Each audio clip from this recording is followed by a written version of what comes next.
Hey, what's up, guys? Thank you for tuning in to Connected by Creatures with Zach Nava and myself.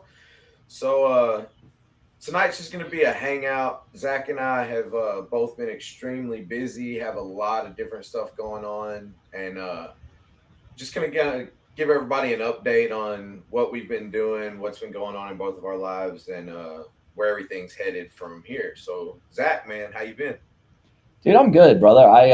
For those that don't know, obviously, pre-COVID, I was bartending and I was, assistant manager for a bar, and that kind of fell apart pretty fast with COVID and all that. But that place is back open. They've been back open for a little while, and I was looking to change jobs again, and they were thankfully looking for somebody. So, man, I'm literally back to working my same schedule at the same bar that I was at before COVID, and money's coming back in again, which is good because I've been kind of struggling with that for a little while with the job that I had. I wasn't super stoked with the pay situation. So no, it's fucking everything's great, man.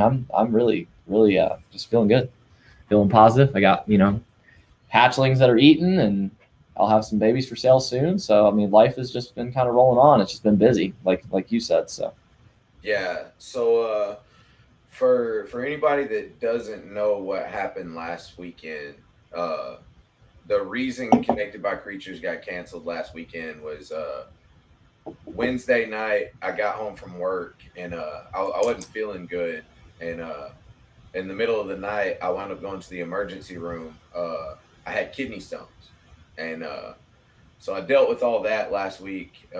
Wound up passing the kidney stones Saturday. It was rough. One of them was like I wound up passing two, and the second one was like 6.5 millimeters. So it was a monster. But re- got over that, feeling back to normal.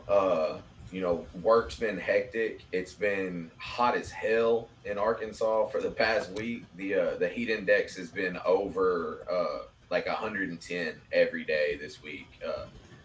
I wound up ruining some drawings, some blueprints at work. I pulled my hard hat off and looked at them, and just so much sweat fell off. I ruined my drawing. damn, Man. Like it's crazy hot, but work's been going crazy, real busy. Tomorrow is Arkansas State arm wrestling tournament, and plan yeah, on getting in there. See how that goes. Hopefully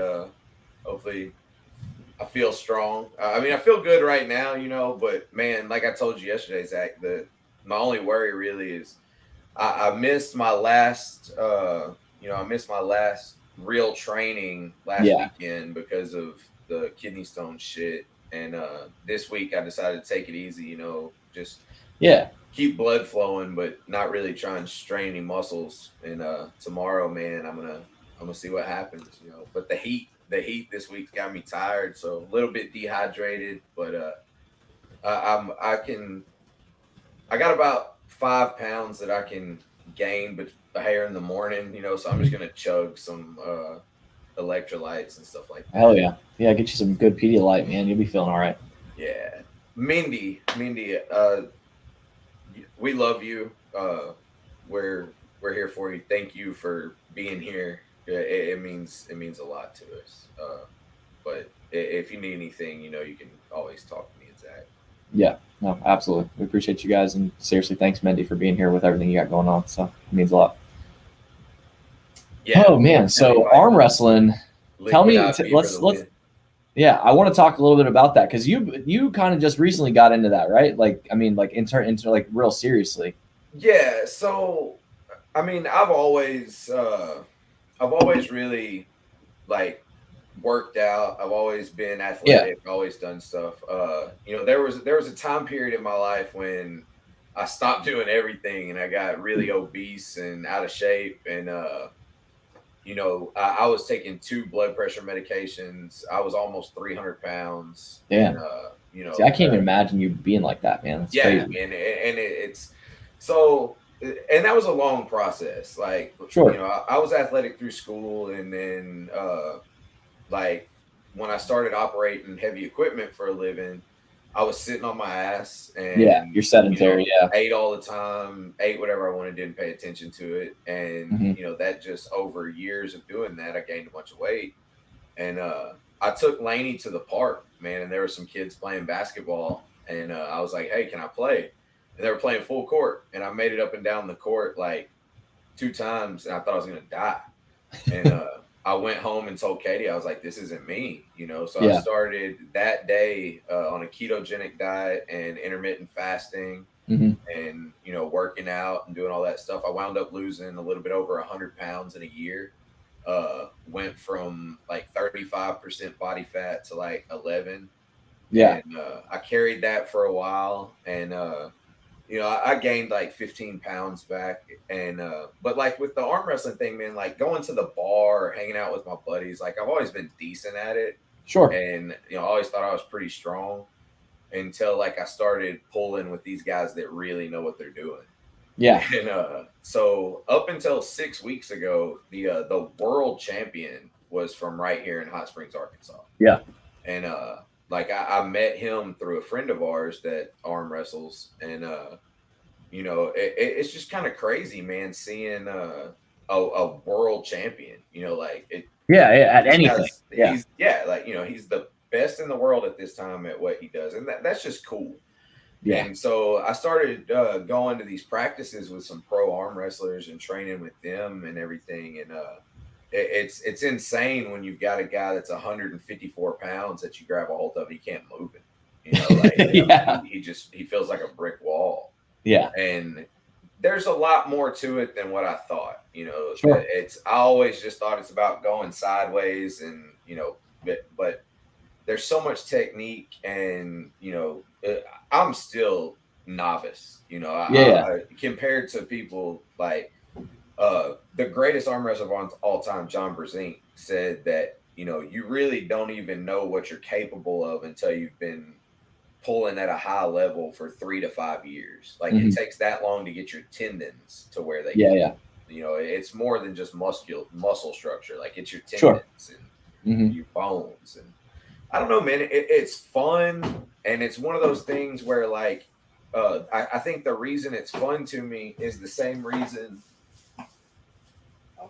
Hey, Zach, we should get sponsored by Bangs. I drink these fucking things every podcast that we do. So we should. As long as we can also try to reach out to the fine people at Coors, I'd be fine with that.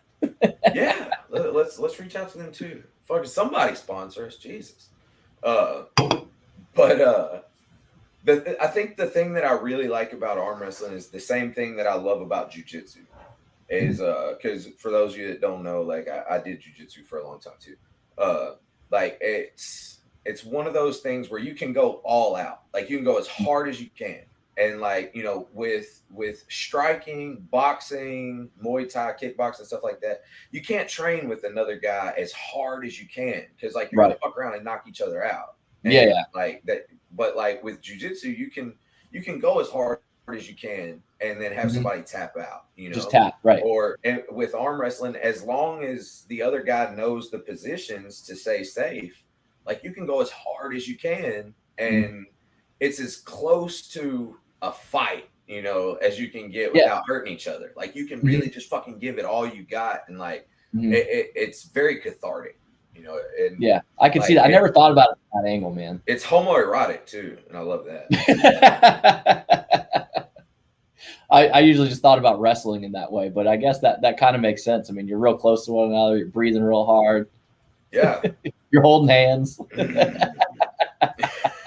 You're grunting a lot. Yeah, I mean, whatever you're into. But yeah, man, the state tournaments in the morning, and luckily I fell in directly with a badass group of dudes. The guys that I've been training with, like they went to Oklahoma 3 weeks ago and they won every weight class. So I mean, the guys that I'm pulling are badasses. So hopefully I can go in and just win a couple rounds. Hey man, take whatever you can get. If you win one, that's a win. A win's a win. Yeah, for sure. Take it home and be happy. No, that's great, man. Well, yeah, I mean, and as with anything, even with the reptile hobby and all that stuff, oftentimes you're only as good as the people you surround yourself with. So, sounds like you got the right people around you for what you're trying to do with that stuff. So that's awesome. Man, how does it feel, honestly, to be back behind a bar? Dude, I literally tell people I can't describe it. for those that have never done it, I mean, it's hard to put into words, and it was really emotional for me too, especially being back behind the same bar. It feels like home, and it's a whole new staff pretty much. Like it's literally the only people that still work there that worked there when I left we have two security guys that have always worked there. And then we have one of our other managers that still works there. And that's it. So all the other bartenders and stuff that are working there and everybody else are all new. And it's been frustrating at times, but also good, like coming back in and just settling back into what I used to do in terms of like with them, because I'm teaching them stuff about how we used to operate at the bar. And like, so things are improving. There's stuff that they didn't know that to do or know how to fix, or just, random little stuff. It's just fun feeling comfortable in any job. But then beyond that, like literally my first day back at the bar, I put it up on social media and dude, I had probably 40 of my old regulars come back through, and having people come in. Ask you is if, yeah, if the all of my old regulars are back. All of like so many people coming back telling me like, Zach, I haven't been back to this bar since they closed down because I didn't know anybody. And the neighborhood that I work in is a very neighborhood kind of bar, like neighborhood where it's like everybody knows your name. It is. It's very much like that. Like, like I had a friend come out and visit the other day, and they're hanging out at the bar because I had to work, and they're just laughing because they're like, random people come in. I'm like, oh, what's up, Ty? Like, hey, Swanee, fucking what's a Miller Lite like always? And he's like, no, I switched over to this. And so like learning people's like things they've changed on their orders. Like my buddy Mark used to always drink Coors Light. Like me, he switched over to drinking seltzers because he's trying to cut calories down because he's on a bit of a diet, things like that. Mark, if you're watching, sorry if I'm airing your business out. I love you. But yeah, just like that kind of stuff, man. Just I really my dad saw me after like 2 shifts or whatever, maybe after about a week. And he said, you know what? He said, I haven't seen you so happy in well over a year. He said, you were genuinely like in a good mood, just the happiest that you've been in since I can remember. And it's true, man. It's true. I just feel so much better being back doing something that I love, that pays me well. And having so many people tell me that they miss me doing that job, they miss me being there. And then even just new customers, coming in and them, I got absolutely crushed the other day, absolutely crushed. I had some regulars of mine come in, and they ended up inviting about 50 other people in, and I'm by myself, no bar back, no nothing, just me, and getting my head kicked in. And dude, I had somebody say, they're like, are you the only bartender? I was like, yeah. They're like, man, that sucks. I said, dude, I live for this shit. I had the biggest grin on my face. It's like, I love when it's like this, because people are literally, I'm like, I'm so sorry about y'all's wait. They're like, dude, you're fucking doing great. Like, you're killing it. Like, absolutely no problem at all. Like, no, we didn't wait hardly at all. Like, but thanks for saying something. But it's just, I love that shit. I can't, like I said, I can't describe it to people. I just absolutely love what I do, and I don't know if I'll do it forever, but I'm over the fucking moon happy and excited to be back doing it, and doing it with the friends that I love. I mean, literally, I get paid to serve my friends alcohol all day long. Yeah. And I pay my bills that way. It's insane. I get paid to be at the center of a big party every fucking day that I go to work. Yeah, I mean, like, that's one of those things, man, where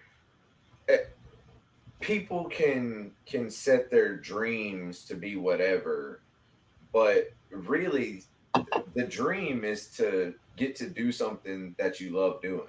And you know, there's always going to be a higher monetary gain out there. Somebody's always going to be fucking, Jeff Bezos just stepped down. He's no longer the guy for Amazon anymore. You know, like there's always going to be somebody doing. But if you can go to work and smile and be happy and be like, fuck, man, I'm having a good time doing this and getting paid for it. Like, that's what it's all about. It's a difficult situation when, every day that you come home or every morning that you wake up to go to work or whenever you're headed to work, you're like, fuck, I Yeah. really want to go here, man. Like, Yeah, man. That's why I quit my job. That's why I quit the last job that I had. Yeah. For those who don't know, I have never walked out of a job ever. I've never just like, I quit, I'm done, I'm gone.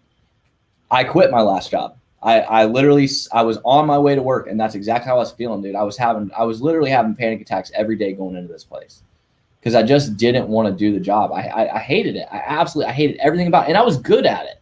I was good at it. I was really fucking good at it, and I hated it. And on top of that, like, it wasn't paying me what I deserved and things like that. I mean, there were other issues, mostly at the company level, which after I've left, I've talked to a lot of other people in the industry, and they're like, dude, I didn't want to say anything, but I've never heard anything good about that company. That company sucks. So, maybe it wasn't just the industry and it wasn't just the job, it was that company. But anyways. Well, you and I had that conversation on a daily basis. Literally, literally every day. There were several times that, you and I talked at length where it was basically, me talking you off the ledge because you were done with it. And in hindsight, it probably wasn't the best thing for me to do, to be like, no, keep, no, it was because the timing had to be right, and the timing ended up being right for me to be able to quit because, I didn't just get stupid and just walk out with no plan. Thankfully, and again, like, through this community, even I had people that know me just through this stuff that reached out with job offers. I made some social media posts before I quit, and I didn't plan on just walking out. I planned on working through a notice and all that, but I had within 24 hours of making a social media post, I had like 4 or 5 different job offers that were making like $20,000 a year more than what I was making working for that company. So, but that felt really good. And again, including a couple that were literally just from people that I know through the reptile hobby, right? That were like, hey man, like I got you a job in Dallas. Like, if you want to freaking move to Texas, because for those who don't know, I have talked about moving to Texas. So like, that was an option that was on the table. I told your ass you had a place to stay. You could bring your like same thing, like Arkansas, like, I mean, just any, you made offers. I mean, tons of different people, which is another just really great feeling. And another reason why I always tell people, like, lean into the stuff you love. I love working with these animals on a daily basis. And I would love to build this what I'm doing here up to a point where it can help to pay my bills, which, it's going to be soon. I have 12, soon to be 18 babies, most of which will be for sale very soon. I actually just got 4 more to eat today. I've only got 2 babies that now haven't eaten. So I've got 12 babies right now, and I think probably 9 or 10 of those are going to be up for sale soon. I know Mindy and Tom have reached out. They're very interested in 1 or 2 of them, and I'm sure that I'll have a lot of the other ones will quickly move along. So, yeah, man, it's just like you said, man, you do what you love, and especially the part too is do what you love, and the money will figure itself out. So it just feels good. It feels real freaking good. Yeah, and I mean, again, that goes back to when you can do something that you love, and something that's makes you happy, and it becomes more apparent to me on a daily basis that you have to make decisions in life that are dependent upon not just this fiscal thing, or not just practicality. Right. Like, so I was listening to a radio show on the way to work, and they were talking about the gymnast that pulled out of the Olympics because she was dealing with, some mental health stuff that, she couldn't compete at the level. And I mean, she's already the GOAT. Like, she has nothing left to prove. Exactly. Yeah. Yeah. She's got nothing left to prove. But a lot of people might look at that and be like, well, all she's doing is fucking gymnastics. Okay, well, if you're not laser focused and you're turning flips on a fucking 4-inch wide piece of wood, you're gonna crack your fucking skull open. So I'm all behind her, get your dumb ass up there and go turn a couple backflips on a 4-inch wide beam when your head. Let me know how it works out for you. Dumb. Yeah. But I think that's encouraging. Like, I think that somebody at that skill level and somebody Mhm. that shows that much work ethic, because I think a lot of times in this society, when somebody talks about dealing with like a mental issue, whether it be a depression or an anxiety or something like that, Yeah, and they miss work because of it, or sure. that people call them lazy. People are like, Mhm. well, they just didn't want to do it. When you have somebody that's an elite level athlete, so obviously their work ethic is beyond anybody Yeah, that you can compare to. yeah. She's worked her And they entire have life to to do it. Yeah. withdraw from something that they love because they're dealing with an emotional situation. Mhm. Like I think it's not a good thing that's not what I'm saying, that she's dealing No, with that. It's it's not a the good gold standard. It's the way that right. everybody should operate. But if somebody that's that elite at what they do has to take a step back for a second to get themselves right, maybe that opens doors for people that are killing themselves, literally Yeah. doing something that they're not mentally prepared to do right Yeah, because so that's it's funny because that's so my when I text my district manager to let him know that I was done. It's like, hey man, I'm really sorry. Basically told him like I'm going home. Like I'm letting you know what stores still need to be worked. Like I was on my way to a Sam's Club that needed to be worked first thing that morning. I was like, I parked at Sam's Club and I sat in the parking lot for about 10 minutes and I had the text typed out and I was like shaking. I mean, my fucking face. I was just like, I did not want to fucking get out of my car and go in and do that fucking job anymore. I didn't want to do it. I wanted to go home. I wanted to go home. I wanted to walk away and be done. And I finally sent the text. And dude, that was first of all, sending that text was the greatest release of tension now. Oh yeah, that I've experienced in a long time. And sure. that was the most calm drive home that I've ever had in dead silence. And he texted me back and said, "Hey man, can we talk about this?" Because he tried to call me, he tried to text, and I just ignored it. And just drove home with a big ass smile on my face, happy as could be, with no job, no real exact plan for what my next steps were or any of that part. I just knew like, fuck it, I'm taking a week off from something, and I'll take some job interviews next week and figure out the rest.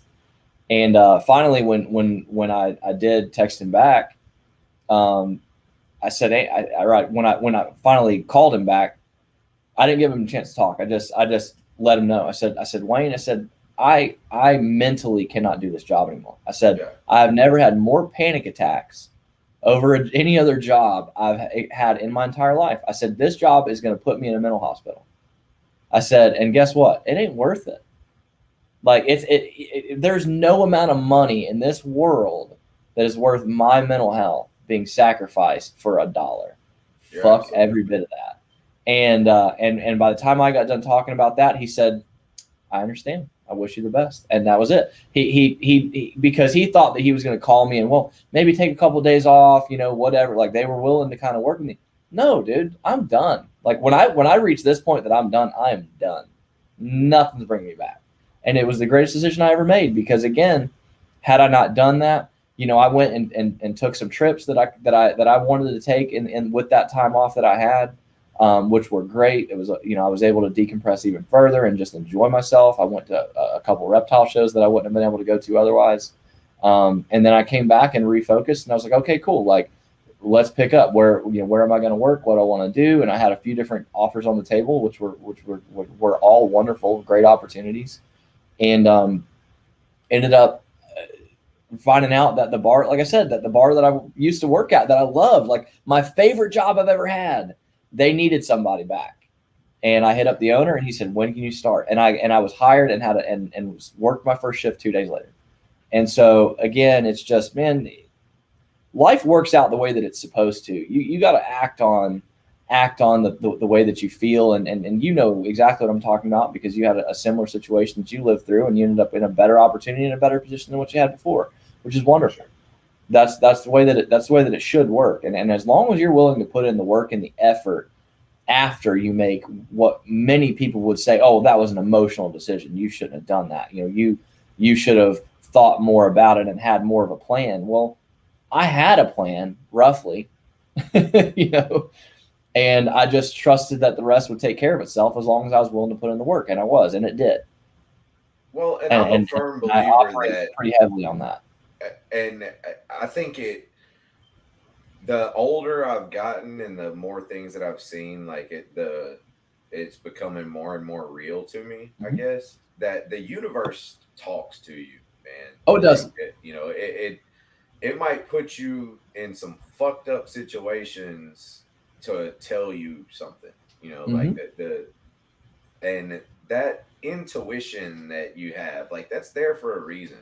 And Yeah. that's just as important as sight and smell and taste and hearing. Like your intuition is a Yeah. sense. Yeah. And as much as you trust your eyes, you have to trust your intuition. Yeah, man. But Instinct's a hell of a thing. Yeah. yeah, yeah. So let's do something we don't ever do on here, man. Let's talk about reptiles. Yes. I love it. What you got going on over there? Uh so I've been so busy with everything that Katie has pretty much taken over all this stuff. Like, Yeah. it used to be she did this little amount and I did Yeah. this, and then but she already took over all the breeding. So the breeding's all Katie stuff now. And Okay. and like the big snakes were mine. Hmm. And now she's pretty much taken over them too. And I'm starting to feel like I'm just all left behind, Yeah. because I've been caught You're up with almost other kind of out of shit. touch with your own stuff. Yeah, Yeah. I came in the other day and I looked at Katie and I was like, I haven't been in the reptile room in like 3 days, and she was like, yeah, everything has water, everything's good, everything's clean. And I was like, you know, I started to like, I was like, I feel like shit, like Yeah. I've neglected my animals. I've neglected, but luckily I have Katie right there. That's Well, and I was gonna say, I mean, not literally, because to be clear, I mean, had Katie not been there and it was just you taking care of him, you would have found a way to oh figure out yeah, how to yeah, get that yeah. stuff done. But I mean, So, but I understand just completely. in my head, like in my own Yeah, you were mind, checked like out. You were literally checked out. You're like, Katie's got that. I don't yeah, even want to. I and can't even deal with it right now. I can't even but walk in there. Yeah. Yep. we have had the conversation that the next animal that we pick up, she gets to choose it Okay. because she's doing all the work now. Sure. Why not? And her list of things that she's interested in is just a lot different than my list of things that I'm interested in. And she's leaning really hard towards more lizards. Okay. And I'm always, I love the lizards, don't get me wrong. Yeah, they're But just a lot of work. yeah, man. But she does the work with them. Right. No, She that's what I'm deals. saying. Like she knows, and that's yeah. So Oh if yeah, she that's what definitely she wants knows to the do, work yeah. that it takes to keep lizards, and she's leaning towards something big. Like Hmm. she's talking about having me build something for Varanus, or she wants to maybe a rhino iguana. Like Hmm. she wants Rhinos something are big. awesome. Yeah. And I don't know, man. I'm leaning more towards like a display emerald, or Yeah. something like that. But Hmm. what do you think? What do you think? Should we go let Katie do her thing and I mean, dive head first into some Varanus? I don't see any reason why not. The reality is, man, I'm always for anybody. If people want to keep something, I have no problem. Matter of fact, I had one of my regulars came up to me the other day, and he said, Zach, he said, we're thinking about getting an Aldabra. And I said, well, and this is somebody who currently keeps no reptiles. He's kept saltwater fish and stuff like that, and he loves the reptiles. But he's like, I Yeah. really want a tortoise. I really want one. And so I was kind of like just picking his brain a little bit, like just to see, if Right. how much he's really put thought on it. And he's like, I have this spot in the yard that's this big. I mean, they do have a pretty good sized space. So like, even for like a 4 or 5 year old, like good sized tortoise, like they're gonna have enough space for a while. And I was like, just keep in mind, like they dig, and like you're gonna need to have a plan for like getting a bigger property. He's like, I already know. He's like, we're only planning on being in this house for like another 5 or 6 years, and then we were gonna move. And so like I know we have to make sure that blah blah blah. And so like so for my way of thinking about everything is that as long as you're aware of the work that it takes, you're willing to put the work in, and you can house it in such a way that the animal is going to be happy and healthy. I'm not going to tell anybody to not keep literally anything. whether it's a damn king cobra you want to keep or a fucking leopard gecko. Like if you understand the care requirements, you're willing to put in the work to make sure those standards are Right. held, And and you have the ability, like why the and hell that's the not? thing, man. Like we're at home, and we're not going Yeah. anywhere. Like our house is our house, and if I want to build something in the backyard, I can build whatever I want. Put a building back there. Put an animal, whatever I want. Mm-hmm. And it's not like when I say that Katie's doing it, it's not like Katie's not damn near just as experienced with reptiles as I am. I mean, Sure. Yeah. Yeah. Right. Oh, 100%. Yeah. We've been together for 17 years, Mm-hmm. and yes, I kept reptiles before we were together, but not at the level, and she grew with me into having all the stuff that we have now. And Yeah. like she as far as husbandry, she's probably better than I am, like no doubt. Mm-hmm. Like she has probably more experience because she puts in more time while I'm working and doing whatever. Sure. So it's not like she's going into it blind saying no, and that's what I'm saying. Yeah. So it's definitely feasible. It's just at the same time, man, like I was keeping reptiles for damn near 15, 20 years before I got a retic, like I'm just that. Yeah. I mean, it's a big cliff to just jump off of into something like that for sure. But and then, like I said, I don't know how y'all's weather is there for outdoor enclosures and stuff. I mean, summertime, like 9 months out of the year in Arkansas, an outdoor enclosure would work with with some accoutrement. With the right setup, a little bit of stuff to help. 3 months out of the year, it would definitely be an inside thing. But like if we went that route, like if that's where we at, like I'm talking about building something bad at like Camp Kennedy style in my backyard. Oh, I know. Yeah, that's exactly what I pictured in my head because I know how you are. So yeah, I mean, and that's why I said you guys have the ability to put that together. My green iguana, just our green iguana has a 7 foot tall by 6 foot wide by 18 foot deep indoor outdoor enclosure. Yeah. So if we went with a monitor, then it's gonna be it'll be spoiled. Crazy. Yeah. And so I mean I say give her the green light, man. If that's what she wants, happy wife, happy life. She's she ain't going anywhere. No. Even if I tried. Like, right. Yeah, exactly. And that's the other part I was going to say is that do you and I really think that you have the ability to say no at this point? Oh man, like not entirely. I don't even have the ability to make my own decisions about life. Like, no. I couldn't leave if I wanted to. I know you couldn't. That's what I'm saying. Like let's be real honest. There's really no point in having this conversation. It's basically already happened. So right. So you might as well get to work on that enclosure, man. Winter's coming up quick. So yeah. But no, so man, I really there's people talking in the comment section, like in the description that I wrote. I want to just hang out. Like I really want, if there's anything that you guys want to talk about, like I wanted to, and if there's somebody that's in the chat right now that's interested, I'll shoot you a link and you can come on and talk with us. Like this is wide open right now. Like we just want to have some fun. A lot of times, most of the time we have guests that we're really excited about, but with everything that's been going on, we just kind of needed a slowdown, needed to get ourselves. And I don't know if you've noticed, but like myself nor Zach's been real active on social media here lately. Yeah, in general. There's just been a lot of stuff going on, multifacets of life. And right now I just want to hang out, have a good time. So if there's anything that you guys, or if there's anybody that wants to come tell us about what you got going on, say it in the comments and I'll send you a link. Like, but while we're waiting on that, Zach, you want to tell me how you feel about all the fucked up shit that happened in the music world this week? Oh, dude, fucking yeah. Joey Jordison fucking died, and then Easy what's his Top's bass name? player. The bass player for ZZ Top died.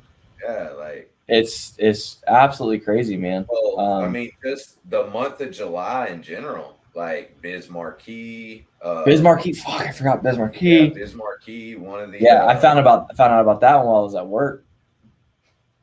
uh the guy from Cinderella. I can't think of Oh his name. yeah. I mean, just so many damn people, man. It's so weird to me how that always seems to be the case, you know. And I don't know if it's just the way our brains draw lines of correlation between things. If like, well, it just seems like so many people in the music industry tied this, but they really did, man. It was a lot more that I heard about people dying in a long time, you know, in terms of just big figures and Yeah, stuff. it In just seemed one like industry. this month, man, like the music, like there was a lot of great musicians, Mm-hmm. or maybe it was like you said, people that were just had closer ties to our generation, or Yeah, like sure. the Yeah. it's just more apparent because, like, if you look, like there's people that pass away constantly that at some point were famous, or Icons and yeah, in their own icons in right their own for thing. whatever. Yeah. But I guess it was just this month there was a lot of people that hit close to home, you know. Mm-hmm. But no, the Joey Jordan's thing, man. Like, Yeah, to that be one was just hundred crazy. He percent was what? honest, He was 46 years old. 46, 47, something like that. Died in his sleep. To be completely honest, and I know I'm about to catch a shit storm for this. I'm not a Slipknot fan. I never have been. Yeah. I just I I like a don't lot of like their it. older stuff. I don't like what they've done in the last couple of years as much. I mean, I've, like some of their stuff's okay, but it's like it's not what it was. And I was never diehard for them, but I was always a fan of their older stuff for sure when I was in high school and Well, things where I like was going with that is I've never been a Slipknot fan, but I have always told everybody the best part of that band was Joey Jordison. that. You Yeah, know, I've yeah. always said that. And like, you can talk to people in high school when they were talking about Mm-hmm. this Iowa album's the best fucking album ever. I'm like, you have shitty taste in music, but But that drummer's a beast. badass. Yeah. Yeah. But man, it's just crazy. Like, that dude's not a whole lot older than I am, and Mm-hmm. we've kind of had that. Oh my God, Nathan Katz, fucking me and you were cool until you said that. Greatest metal album of all time. That's a bold statement. Fucking statement. I don't know what I would follow up with that, but that's a real bold statement. But and again, to be clear, I love Slipknot. I always have. But again, I really haven't listened to a lot of their stuff for the last number of years, and haven't necessarily loved their sound that they've kind of moved to, because it's just not the same. To me, it's just or at least, like, I don't know, just the passion is not the same. Like, just the way that things are written and produced and stuff is not the same. I think. Did this guy just say name something heavier than Iowa by I don't know, any Whitechapel album ever? Yeah, that was yeah. There's a lot of heavier is maybe not the word you should have used there, Nathan. there's some much heavier and even more brutal shit out there than their stuff. And because I don't, when I think of Slipknot, I don't even think heavy. What I always loved about Slipknot was the complexity that they somehow made work. I love a lot of that stuff, man. Just I don't know. It's hard to say. And again, I'm not discrediting the Iowa album. I love that album. I love Slipknot. I really do. I've always loved Slipknot. I just haven't been connected to their stuff for what feels like a long time. There's just a bit of a disconnect with me and what they've got going on, but pure metal. I'm reading all the. Yeah, I was gonna say. I'm trying to kind of focus on it myself. Slipknot's not pure metal, man. That's new metal. If we're gonna start breaking down in genres. Yeah. And we can break that down into even further shit. there's new metal, there's post new metal, blah blah. Nah, man. Nah, I mean, it to each their own. Like Slipknot was just never my thing. Uh, I think that at the time that they came out and did what they did, I think that heavy music needed that. Sure. Because it was definitely at a downward slope. Like, reinventing the steel by Pantera it was right there. But it's just, that's probably my least favorite Pantera album. And then you had different types of shit coming out. There was mainstream, like metal had went away in the mainstream. Heavy music had went away in the mainstream. Like because in the 80s and early 90s, like that's what dominated music. Like even if it was glam metal or like Metallica with the Black Album, like it still had some hardcore shit. Like, I mean, not hardcore, but it still had heavy riffs to it and heavy notes. It was definitely, it wasn't the same as in Justice for All or Master of Puppets or anything like that, but it was still dominated by rock music. And then pop music came in and just shit all over everything for years until you had that new metal, like, until you had Linkin Park and Slipknot and, as much as people don't like it, Limp Bizkit. I was gonna say Limp Bizkit, Korn. Yeah, and like that's Limp Bizkit's not, technically the greatest shit, but I listened to it, man. I'm not gonna lie and say that I didn't. Fuck, man, I'm not gonna lie and say that I didn't listen to Creed. I was on the Creed wagon for a while, like. It was all different, man. It was all different when it came out, and you look back on some of that stuff, and I was like, this is kind of crazy. But there's a lot of shit that I look back on. I was like, I'll tell you a band that I loved for a long time that I think got overlooked, and it was in the post grunge era, and it was Days of the New. You remember Days of the New? I don't, but I feel like I should. Please look up Days of the New, and like. It's mostly acoustic, and like it's a drop D acoustic guitar, and like the dude just has like a really Lane Staley-ish voice, which I mean everybody tried to match that same Jarl. 1994, man, that shit was Days of the New was great.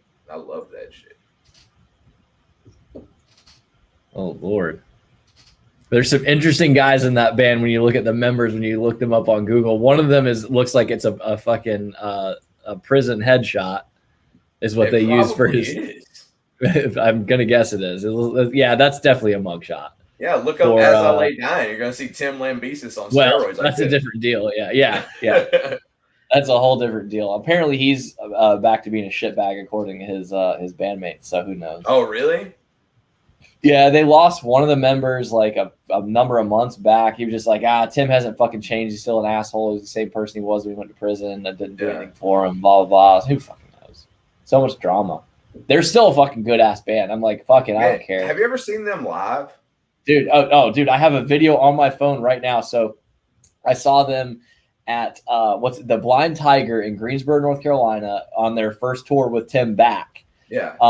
And I want to say I had seen them before in Atlanta, but so it was the first tour back, and the Blind Tiger is a small venue. They did mostly small venues on their first tour with him back. I don't know if that was just kind of them like not wanting to go all out or they were just wanting to make them like more personal shows or whatever. But so the Blind Tiger, we park and this dude pulls up right as we're parking. He's like drinking a Corona, driving his Jeep. And he's like, "Hey man, can we park here?" And I was like, "Well, yeah, like we just parked. Like this is where I normally park when we go to the venue." He's like, "Well, I just wanted to make sure before I park and blah, blah." He's like, "I'm, believe it or not," he's like, "I'm actually the brother of Tim's ex-wife." So he's telling me that he was the brother of the fucking wife that Tim tried to have somebody killed. And I'm like, man, I don't know if I need to fucking like alert security to the fact that this dude is here and he's hammered driving around the block in his Jeep. or if this guy's just kidding around. I still to this day have no clue. So for all I know, I met the brother of Tim's ex-wife. I have no idea. That's crazy. Yeah, it was super weird, and he parked and went to the show. But no, so we went in and dude, again, it's a smaller venue, tons of fucking security. Security was super tight. I've never had my balls tugged on that fucking hard while going through security line. And get in, and everything's going good. The show's fucking killer, of course. And but I was going to the bathroom, and where the bathroom's at is behind the stage. So you walk past the stage to go to the bathroom, and I was like, they only got one security guy watching the stairs, and he's sitting like 3 feet in front of the stairs. So when I walk back from the bathroom, there's nothing to stop me from running up the stairs right onto the stage. Right. And nobody, the entire show, not for any of the earlier bands or for As I Lay Dying set, had gotten on stage because the security was super tight in terms of the front stage. Right. But I'm thinking to myself, I was like, fuck this. So I walked back from the bathroom. I hand my buddy my phone. I was like took all my wallet and everything out of my pockets. I was like, I'm getting ready to go fucking dive off this fucking stage for fucking Tim Lambesis' first show back in North Carolina. So, just record it. And I still have the video to this day. I can't remember what song they were playing. I don't think it was 94 Hours, but it was one of their like fucking iconic songs. And you literally just see me come running up the stairs. I ran right past Tim Lambesis and just fucking dive right off in the middle of their fucking set, get caught by the crowd. Everybody goes fucking nuts. Security starts fucking buzzing. And I just get like passed back and shuffled back to where my friends are at. That's awesome. And you see, as I dive off, you see Tim go like this, like, what the fuck? And he's pointing at the stairs like, somebody fucking get security on the stairs, because he recognizes that there's nobody sitting there. Because this dude's sitting in a chair, sitting down 3 feet in front of the stairs. I'm like, how has nobody else done this yet? So I was the one and only person for the entire show of As I Lay Dying to be able to get on stage with all those guys. My adrenaline was pumping hard as fuck. It was ridiculous. That's so yes, hilarious. Long story short, I have seen As I Lay Dying live. Yeah, and it was a killer. Where I was going with that was As I Lay Dying, like they put on a great show live. Mm-hmm. And yeah, man. I've got to see them twice. And one time it was probably my top 2 favorite shows I've ever been to. And it was Zach just disappeared. He's gone. It was like the rapture or something. I don't know what happened. And he's back. Sorry, I literally my mouse has a hot button for the back button, and I went to move my mouse and fucking accidentally clicked that. So, anyways, I told everybody that the rapture happened. Yeah, again. But anyway, so this show was God Forbid, Municipal Waste, Children of Bodom, As I Lay Dying, and Lamb of God. Oh Jesus, that's a nasty freaking So list. I was there for Children of Bodom. Like I had seen Lamb of God like 3 times. And this was back when Tim Lambesis was still skinny as fuck. Yeah. Because for those who don't know, he used to be tiny as hell. Yeah, before he got all jacked up. And like we saw him then, and Jordan Mancino fucking threw a drumstick and it hit this kid in front of me in the face. And I was like, that's the funniest thing I've ever seen. Well, what's great about it is when I saw As I Lay Dying the second time, it was with Job for a Cowboy and Carnifex. Okay. And now fucking Tim Lambesis is all bowed up.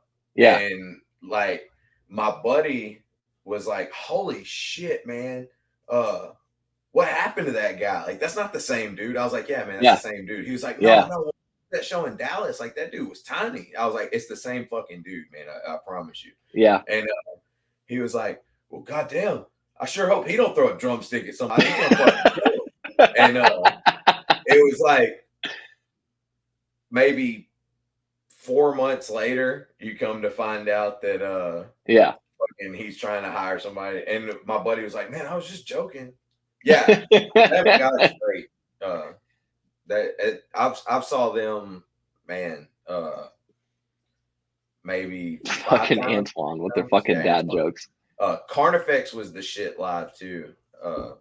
like that song Lie to My Face, like their drummer when he plays that shit is Yeah, just going brutal. off the whole time and like spinning sticks and like Yeah, just having concerts are fun. dope. Yeah, I miss hell yeah. shows too. The next show, well, fucking shit, man. We were just talking about Slipknot, and the show that I was fixing to say is October 26th in Arkansas. Slipknot was and Killswitch Engage are supposed to be there. Oh, hell yeah. Yeah, my buddy just invited me to go see Lorna Shore is actually playing at the Neighborhood Theater, which is a small venue literally across the street from the bar that I work at. And I don't think I'm going to get to go because it's on a Tuesday night, so I'll probably have to work. So Yeah. I'll have to deal with the after crowd of Shore was the. dope too. I've seen Oh, them. dude, their new singer is ridiculous. If you haven't seen, you probably haven't. There's like a trending challenge on TikTok to try to replicate these fucking ridiculous screams that he does in one of their songs. I think it's "To the Hellfire" is the song, dude. It's the nastiest shit I've ever fucking heard. I think Nathan might have sent it to me originally. Yeah, so they're gonna be coming through, and then there's another show.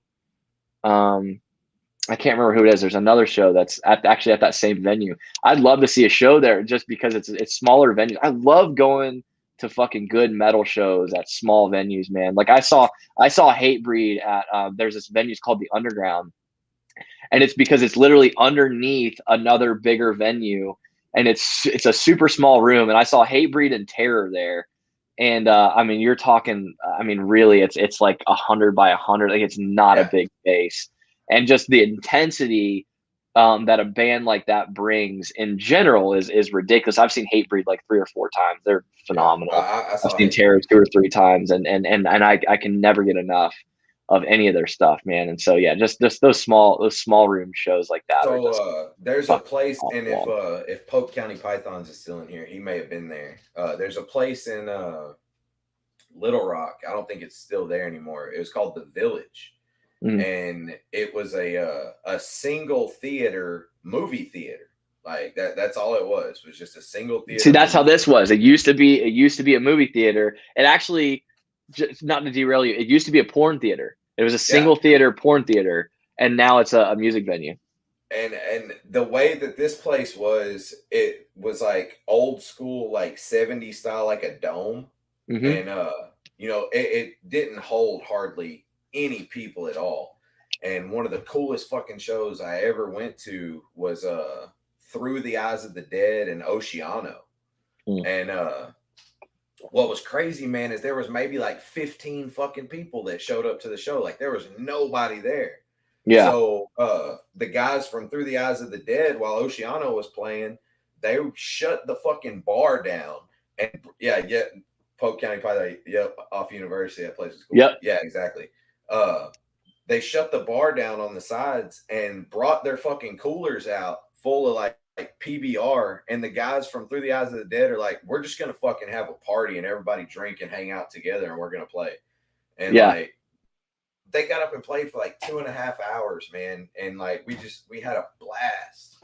And it was just one of the coolest fucking shows because it was so intimate. And I thought Adam from Oceano was going to kill everybody there because there was only like 15 or 20 people there. And, Adam's a big fucking dude. And like he holds his fist up and he just tells the crowd, he's like, let me see your fucking fist. Connect with someone's fucking face. And like the crowd just reacts. That's amazing.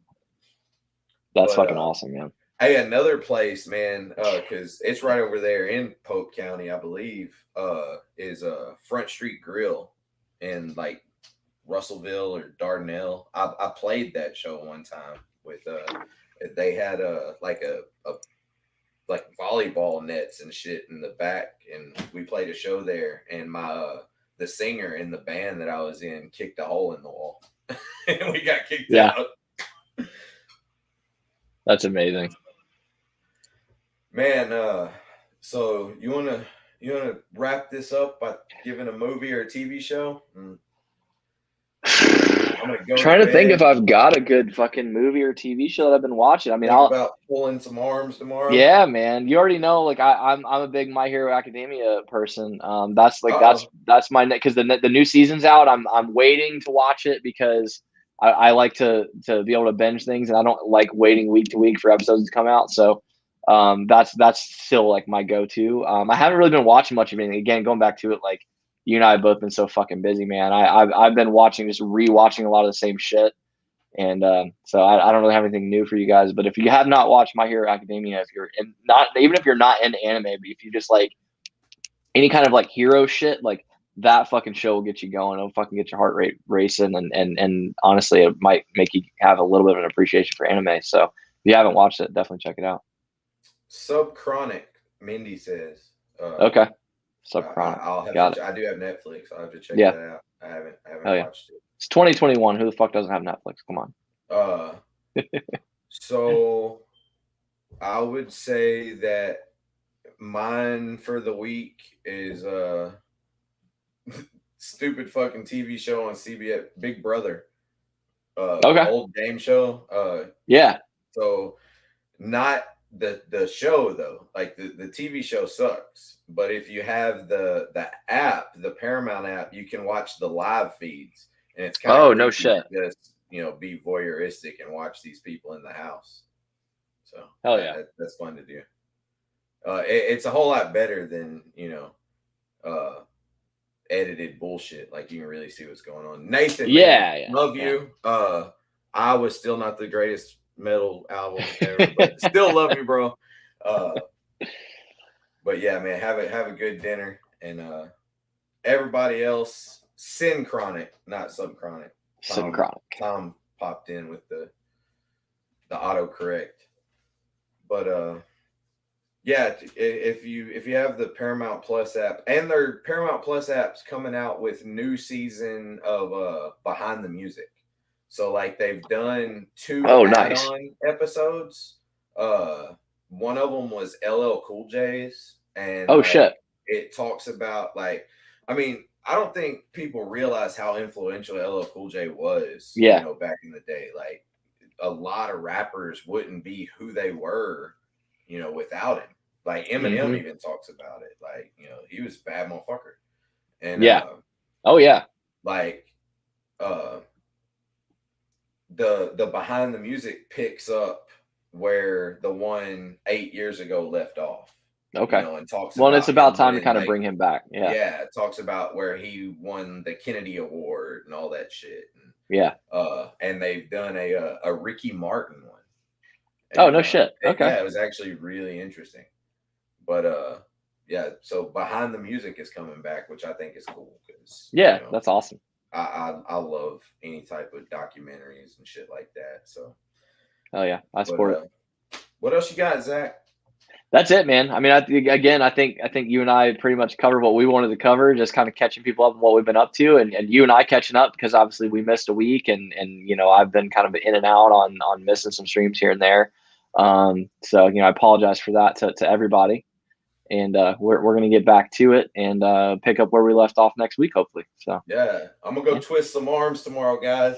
Do the damn thing, man. Keep us posted on social media. Let us know how it goes. And, for sure. I'm gonna have Katie go live when I break somebody's arm. Hell yeah. Fucking do it, brother. All right, man. All right, man. Love you, Zach. Love all you buddy. Guys. Make sure you guys tune in next week. You'll be right back here with Zach and I, and we will have a guest next week. Stay tuned to find out who it is. It's gonna be a good one. And as always, we love each and every one of you that feel like you are connected by creatures. Later, guys. Love y'all. Bye.